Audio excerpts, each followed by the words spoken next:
સૌ મુક્તોને જય સ્વામિનારાયણ. જગતમાં કહેવાય છે કે બહુ રત્નાની વસુંધરા, પરંતુ આ સત્સંગ પણ રત્નોની ખાણ છે.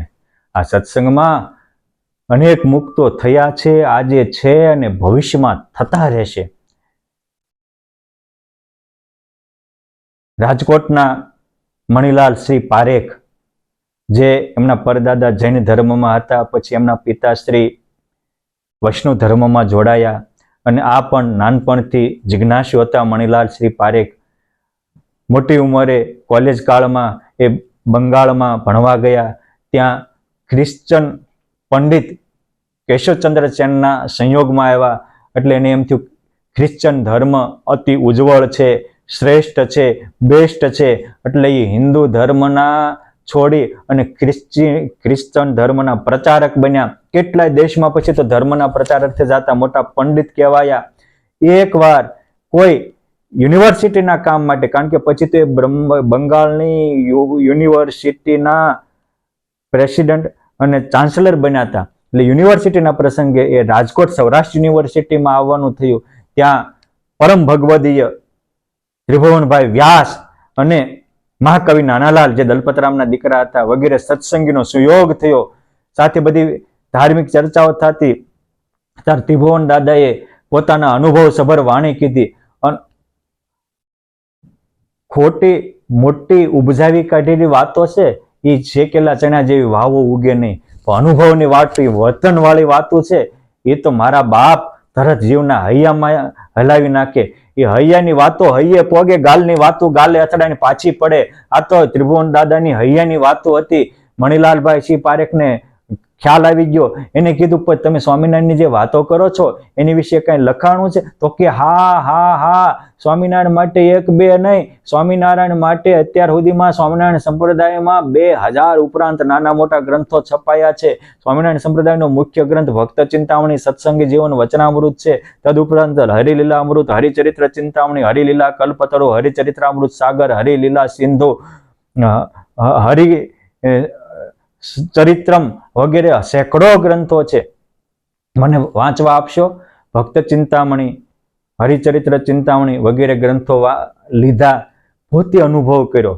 અને જ્યાં વાંચતા હતા ત્યાં વેણે અને નેણે ઝબકારા થયા.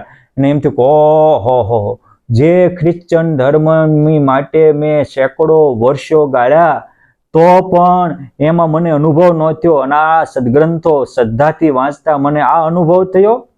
પછી તો એને ડીપમાં ઉતર્યા અને જોયું તો કે આ સત્સંગમાં ભગવાન સ્વામિનારાયણના વરદાન કોઈ દી ખોટા થાય નહીં. ભગવાનના આપેલા, ભગવાને વરદાન આપ્યું હતું કે અંતકાળે મારા જનને જરૂર મારે આવું, બિરુદ મારું એ ન બદલે સર્વ જનને જણાવવું. અને ભક્ત ચિંતામણીમાં એ ગ્રંથોમાં ભગવાન અંતકાળે અનંત મુક્તોને લઈને ભક્તોને તેડવા આવે એવા પ્રસંગ તો હતા. પછી તો એને પણ ત્રિભુવન દાદા વગેરેથી કેટલા અત્યારે બનતા હતા એવા પણ એને વાંચ્યા. અને પછી એને એમ થયું કે આ તો પ્રતીતિ પ્રમાણવાળી વાત છે, હાલી મવાલીની વાત નથી. માવદાનજીએ લખ્યું ને આજે કળયુગમાં પરચા પૂરે પ્રભુજી, સ્વામિનારાયણ સત્ય છે, એક વાર ને 100 વાર સત્ય છે. પણ મૂર્ખ લોકો આવી વાતો નહીં માને. કહેવાય માવદાન કે છે કે મૂર્ખ લોકો આ વાત નહીં માને, પણ જુઓ, સાંભળો, શું કાને ખરી ખાતરી કરી માવદાને. હું ખાતરી કરીને આ બધા પ્રસંગો લખું છું. આ તો ઇતિહાસવિદ હતા, એમ એવા ઇતિહાસવિદ હતા. પછી તો એ મણિલાલ શ્રી પારેખે એક ભાગવતામૃત એમ કરીને પોતાની આત્મકથા લખી છે. અને એક લોર્ડ સ્વામિનારાયણ, ક્રિશ્ચન ધર્મનો પ્રચારક, હિન્દુ ધર્મમાં પાછા આવ્યા લોર્ડ સ્વામિનારાયણ શું છે એની કથા લખી છે. આખું પુસ્તક લખ્યું છે. આજે પણ એ ગૂગલ ઉપર તમને અંગ્રેજી ભાષામાં એનું લખેલું પુસ્તક અવેલેબલ છે, ઘણા લોકો પાસે છે, તમે પણ વાંચી શકો છો. એમાં એને અમુક જે પ્રસંગો લખ્યા છે કે મને એમ થયું કે આ સ્વામિનારાયણ ભગવાનના આશ્રિત થાય. અરે સ્વામિનારાયણના સંતના નિત્યાનંદ સ્વામીને ભજનાનંદ સ્વામીના કહેવાયથી આંબાના બોઘા ભરવાડ બકરીનું દૂધ આપીને બકરીનું પરમાત્મા કલ્યાણ કરે, બોઘા ભરવાડનું કલ્યાણ કરે. અરે ઈટોલાનો જીભાઈનો બળદ મુક્તાનંદ સ્વામીના સીધાના ગાડે જોઈતો પુરુષોત્તમના બળદનું કલ્યાણ કરે. આવા પ્રસંગો છે. તો ક્રિશ્ચન ધર્મમાં આવા કઈ પ્રસંગો છે. પછી તો એમના ક્રિશ્ચનના મોટા મોટા જે પોપ હોય, મોટા મોટા સંત જોસેફ, સંત ફાઇનાન્સિન એ વગેરે મોટા મોટા સંતોને મળ્યા કે એક પણ પ્રસંગ આવો મળે તો ત્યારે એને કીધું કે અમારામાં એક પણ નથી, અમારા બધા મોટા મોટા જે જગ પ્રસિદ્ધ કહેવાતા હોય એનો અંતિમ સંસ્કાર તો કબ્રસ્તાનમાં કંડા રહેલો જ છે. જજમેન્ટ કયામતના દિવસે આવશે, બાકી એક પણ પ્રસંગ ન મળ્યો. ત્યારે એમ થયું કે ઓહો, આ સ્વામિનારાયણ સંપ્રદાયની દિવ્યતા કેવી, ભવ્યતા કેવી. અને એ વખતે એ બેંગ્લોરમાં એ પોતે આ પોતાનો અનુભવ કહેતા હતા, ત્યારે એમની સાથે તૈયાર થયેલા એક ક્રિશ્ચન પાદરી, એ પાદરીએ કીધું કે મારે શેના વિશે વાત કરવી, કારણ કે આજે સ્વામિનારાયણ ધર્મમાં જે માનવતા છે, પ્રામાણિકતા છે, બાયો દેખીને ભાઈઓ છેટ્યા ચાલે, પડી વસ્તુ કોઈની હાથે ન ચાલે, આનો એકવાર અનુભવ કરો. અને એ પાદરી પછી એ જ વિચારમાં બેંગ્લોરમાં લેક્ચર આપવા આવ્યા, ત્યારે ભગવાન સ્વામિનારાયણ 3 છોગલા વાળી પાઘના ધરતલ એ પાદરીને દર્શન દીધા. પછી પાદરીએ મણિલાલ શ્રી પારેખને એ લેટર લખ્યો પોતાના અનુભવનો. આજે પણ એ અંગ્રેજીમાં લખાયેલો લેટર અવેલેબલ છે.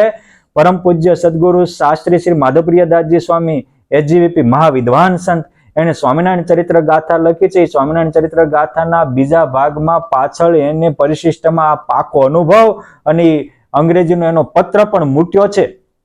મારે એ કહેવું છે કે ખ્રિશ્ચન ધર્મના પણ જો સાચા ભાવથી શ્રદ્ધાથી દાખાય તો પુરુષોત્તમ નારાયણ એને પણ આ અનુભવ આપવા તૈયાર છે. અરે એના પાદરીઓને પણ સાચા ભાવથી સેવા કરે, સાચા ભાવથી ભગવાનનું સ્મરણ કરે અને સદભાવ સાથે એનો અનુભવ કરે તો એ આપવા તૈયાર છે. ભગવાન સ્વામિનારાયણની શિક્ષાપત્રી એ બાપ પ્રામાણિકતાના પ્રત્યક્ષ પુરાવા છે.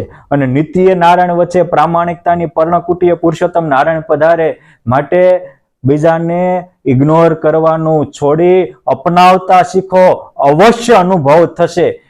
હું પણ પરમાત્માને પ્રાર્થના કરું છું કે પ્રભુ આપ આ રીતે કોઈ ખ્રિશ્ચનોને અલૌકિક અનુભવ આપો છો, કોઈ જૈન ધર્મના અલૌકિક અનુભવ આપો છો, કોઈ વિમલા તાય જેવા હોય એ બ્રહ્માકુમારીને ફોલો કરતા હોય એને પણ અલૌકિક અનુભવ આપો છો, માધવાનંદ સરસ્વતી જેવા કે જે અદ્વૈત મતને માનનારા હતા એને પણ અલૌકિક અનુભવ આપો છો. તો બાપ અમે તો તમારા અનુયાયી છીએ, તમારા સેવક છીએ, તમારી નિત્ય પ્રેમ શ્રદ્ધાથી સેવા પૂજા કરીએ છીએ. અમને પણ આપણા અલૌકિક અનુભવનો ખજાનો ખોલી અલૌકિક અનુભવ આપી અમારા જીવનને પણ ધન્ય ધન્ય ધન્ય બનાવો.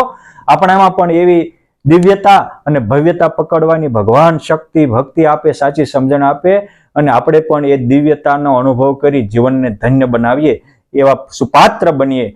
આપણામાં રહેલી કુપાત્રતા જાય, આપણે વાસના મૂકી ઉપાસનાના અમૃતનું પાન કરી જીવનને ધન્ય ધન્ય બનાવીએ. એ જ પરમ કૃપાળુ પરમાત્માના પાવન ચરણોમાં પ્રાર્થના.